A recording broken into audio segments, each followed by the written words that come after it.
ഇപ്പോൾ ടെലിഫോൺ ലൈനിൽ നമുക്കൊപ്പം ശ്രീ ദിനേശ് നായരുണ്ട്. അദ്ദേഹം ഗ്ലോബൽ സെക്രട്ടറി ജനറലാണ്, വേൾഡ് മലയാളി കൗൺസിലിൻ്റെ സെക്രട്ടറി ജനറലാണ് ഗ്ലോബൽ.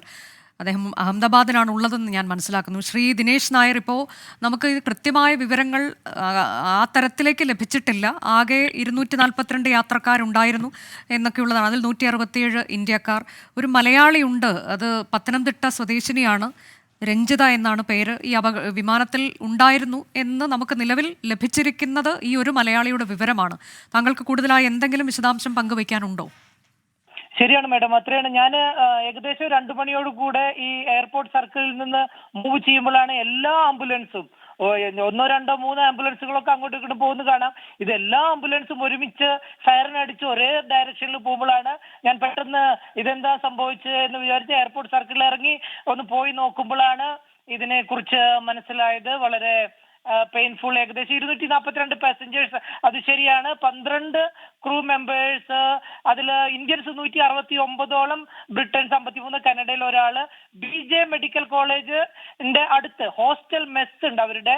ഈ ഒരു അഡ്വാൻറ്റേജ് ഇതിൽ ഉള്ളത്, ദൈവകൃപ എന്ന് പറയാം, ഏഷ്യയിലെ തന്നെ ഏറ്റവും വലിയ മെഡിക്കൽ ഹോസ്പിറ്റലാണ് സിവിൽ ഹോസ്പിറ്റൽ ഇവിടെ ഉള്ളത്, ഈ എയർപോർട്ടിനോട് തൊട്ട് കിടക്കുന്നത്. അതുകൊണ്ട് എത്രയും പെട്ടെന്ന് എല്ലാതും അങ്ങോട്ട് നമുക്ക് എടുക്കാൻ പറ്റി എന്നുള്ളതാണ്. 40ഓളം പേരെ സ്ട്രക്ചറിൽ പെട്ടെന്ന് അങ്ങോട്ട് മൂവ് ചെയ്യിക്കാൻ പറ്റിയിട്ടുണ്ട്. BJ മെഡിക്കൽ കോളേജിന്റെ ഹോസ്റ്റൽ മെസ്സിനോട് തൊട്ട് മുകളിലാണ് ഇത് വീണത്. അവിടുത്തെ കൂടുതൽ വിവരം, അവിടെ ആരെങ്കിലും കാഷ്വാലിറ്റീസ് ഉണ്ടോ എന്ന് മനസ്സിലാക്കാൻ കഴിഞ്ഞിട്ടില്ല. അത് ക്ലിയർ ആയിട്ട് വരുന്നേ ഉള്ളൂ. പിന്നെ അത് മാത്രമല്ല, തൊട്ടടുത്തേക്ക് അവര് എല്ലാവരും വിടുന്നില്ല, കാരണം അത്രയും അധികം റെസ്ക്യൂ ഓപ്പറേറ്റേഴ്സ് ആൾക്കാർ അവിടെ ഉണ്ട്. 2 ബിൽഡിങ്ങിന്റെ ഇടയിലാണ് ഇത് വീണത്. പ്ലെയിൻ വീണ് കുടുങ്ങി കിടക്കുന്ന പോലെയാണ് കിടക്കുന്നത്. പിന്നെ പ്ലെയിന്റെ പാർട്സ് അവിടെയും ഇവിടെയൊക്കെ ചിന്നിച്ചതറി കിടക്കുന്നത് കാരണം അതൊക്കെ അവര് വളരെ കെയർഫുള്ളി, അതിന്റെ പ്ലെയിന്റെ വിങ്സ് വരെ ഇതായി കിടക്കുന്നുണ്ട്, ബിൽഡിങ്ങിൽ തട്ടി ചതറി കിടക്കുന്നത് കാണാനുണ്ട്. Vijaybhai Rupani, former chief minister of Gujarat, അതില് ഇതേ പ്ലെയിനിൽ ഉണ്ടായിരുന്നു എന്ന് അറിഞ്ഞു, സങ്കടകരമായി.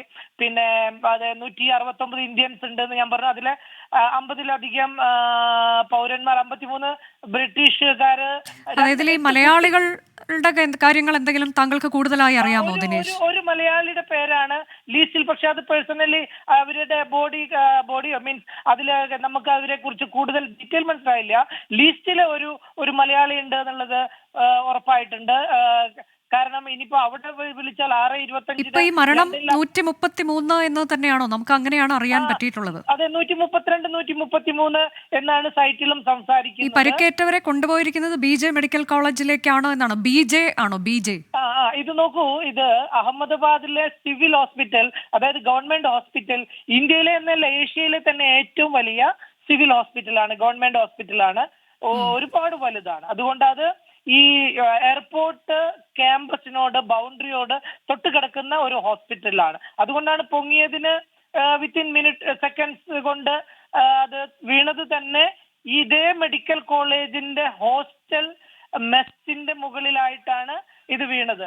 അതെ, അപ്പൊ അവിടെ ഈ കുട്ടികൾക്ക് പരിക്കുണ്ടോ, എത്രത്തോളം നാശനഷ്ടം അവിടെ ഉണ്ടായിട്ടുണ്ടോ, അങ്ങനെയൊക്കെയുള്ള വിവരങ്ങൾ അവിടുത്തെ മാധ്യമങ്ങൾ പുറത്ത് വിടുന്നുണ്ടോ ദിനേശ് നായർ? അതാണ്, അല്ല അത് ഞാൻ പറഞ്ഞുതരാം. ഇതിലെന്താ വെച്ചാല് അവിടെ താമസിക്കല്ല, അവിടെ ബ്രേക്ക്ഫാസ്റ്റ്, ലഞ്ച്, ഡിന്നർ പോക്കും വരവും ചെയ്യുന്ന കുട്ടികളാണ്. അതേ പർട്ടിക്കുലർ സമയത്ത് അവിടെ ആരെങ്കിലും ഉണ്ടായിരുന്നോ, അവർക്ക് എന്തെങ്കിലും പറ്റിയോ എന്നുള്ള കാര്യം കൂടുതലായിട്ട് അറിയാൻ കഴിഞ്ഞിട്ടില്ല.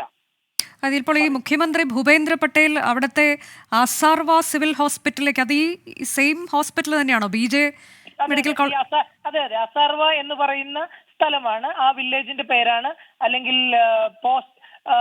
നമ്മുടെ ഇവിടെ പറയുന്ന വില്ലേജ്, വില്ലേജിന്റെ പേരാണ്, അല്ലെങ്കിൽ ഒരു പഞ്ചായത്തിന്റെ പേരാണ് അസാർവ എന്ന് പറയുന്ന സ്ഥലം. ഈ അസാർവയിലാണ് BJ medical college. BJ medical college is part of civil hospital Ahmedabad.